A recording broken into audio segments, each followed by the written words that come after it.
la medida que otorga este juez, que francamente tiene toda la fisonomía de un acto de censura previa. Prohibición de que se den a conocer audios o videos. Hay un delito, espionaje ilegal, prohibido por la ley de inteligencia. Pero no ha sido imputado ese delito todavía.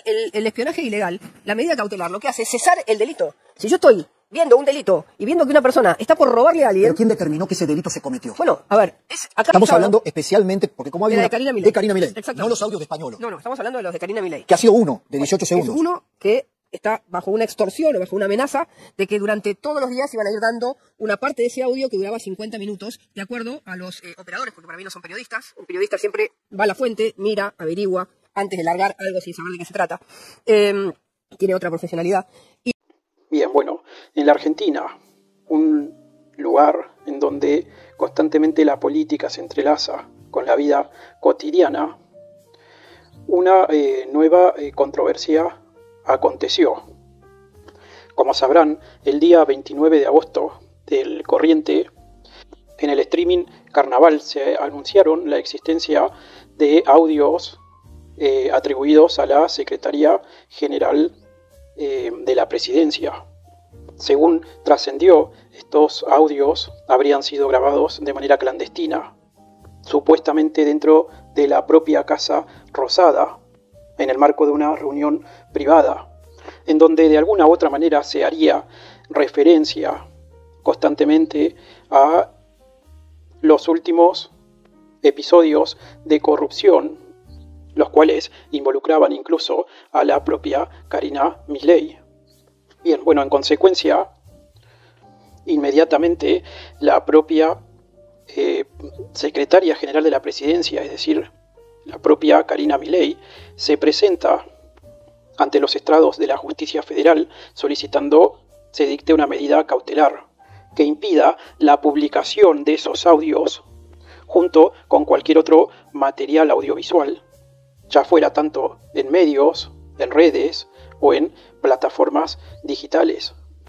Así las cosas, como era de esperar, el juez federal en lo civil y comercial, Alejandro Patricio Marianello, actuando con habilitación de días y horas inhábiles, concedió parcialmente su pedido, ordenando la prohibición en concreto de la publicación de esos audios y ordenó a la ENACOM que garantice el cumplimiento de dicha medida. Entonces, creo que estamos frente a una paradoja.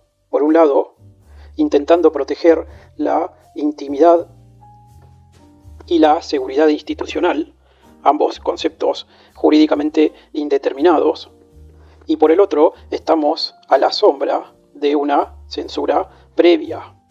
Ahora bien, quienes respaldan la decisión del juez argumentan que estos audios fueron obtenidos ilícitamente, que esta filtración no es el fruto de una investigación periodística normal, sino más bien es el resultado de un espionaje, ¿sí? O de una maniobra, incluso hasta criminal.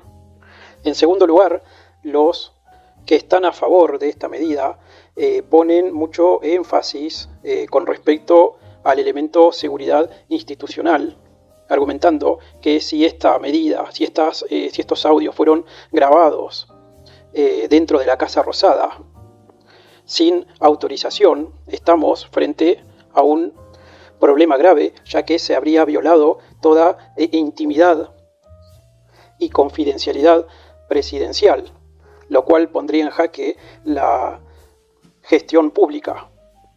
En tercer lugar, se remarca se enfatiza el hecho de que esta medida cautelar haya sido acotada, excepcional, ¿sí? En el sentido de que el juez no estaría prohibiendo hablar de la propia Secretaría General de la Presidencia, ni que tampoco se estarían impidiendo emitir opiniones, sino que simplemente se limitó a prohibir la reproducción de estos audios en concreto, grabados en un lugar específico y atribuidos a una persona en particular. En definitiva, se sostiene que esta decisión no se trata de un bozal legal ni de una censura previa, sino más bien estaríamos frente a un dique de contención, frente a un hecho ilícito que podría escalar hacia daños irreparables. ¿Sí?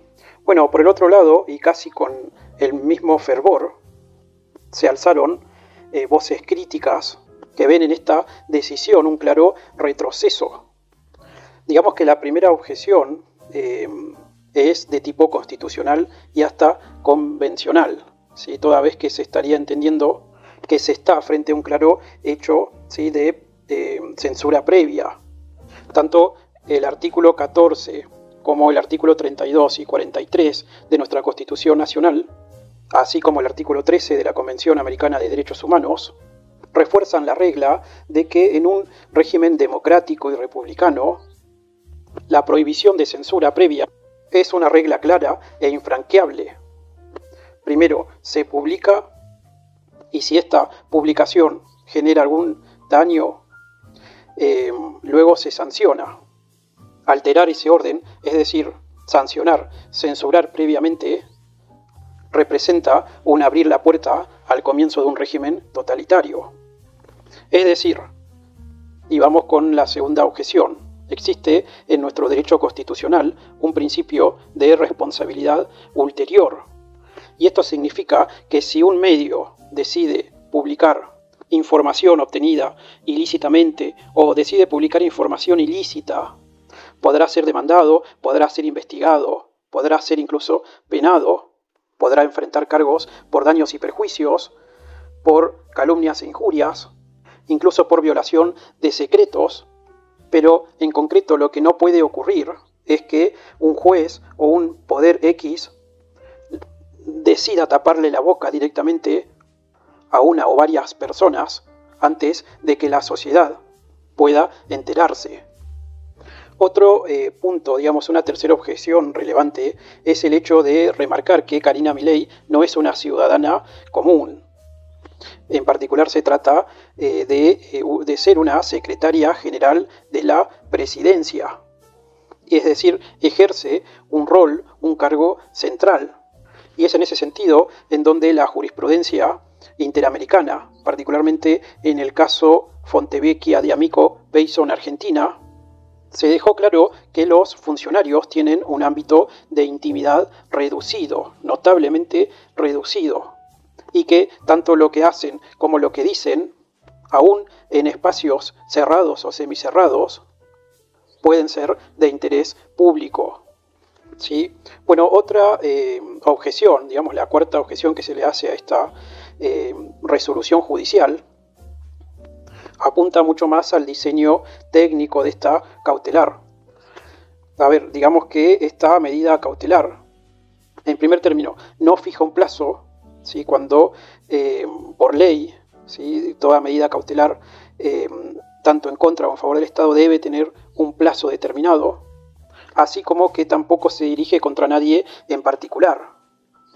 El Estado le ordena al propio Estado silenciar a los medios y a toda plataforma audiovisual, lo cual obviamente genera una situación de indefensión generalizada, convirtiendo básicamente esta resolución, ¿sí?, en un bozal legal y con un efecto inhibitorio que excede al propio caso en concreto. Por último, creo que se advierte un riesgo mayúsculo, toda vez que la petición implica en cierta medida buscar vulnerar el secreto de las fuentes periodísticas, bien jurídico tutelado constitucionalmente. Si ahora se inicia una investigación orientada a rastrear quién filtró dicho material, se estaría afectando no solo a el funcionario que filtró dicho audio, sino que a toda la sociedad, ya que sin fuentes anónimas no hay periodismo independiente, y sin periodismo independiente no hay democracia válida. Así las cosas, señores. La verdad es que esta controversia nos deja en una total paradoja.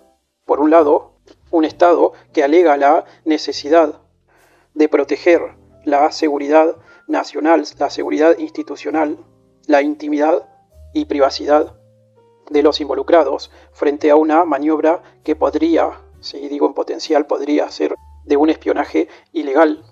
Pero por el otro lado se pone en jaque toda una tradición jurídica y constitucional que nos recuerda que la censura previa es una de las restricciones más peligrosas que existen, sobre todo cuando intentan matar la palabra antes de que ésta pueda nacer. Pienso personalmente que en el fondo lo que se debate no es la existencia de estos audios obtenidos ilegalmente o la reputación de una funcionaria pública, sino lo que está en tela de juicio acá es la vigencia misma de un principio que rige la democracia argentina, y este es la libertad de prensa y la prohibición de censura previa, así como también la función de un periodismo que pueda o no incomodar, escandalizar, irritar incluso el poder, pero que jamás debe ser callada de antemano.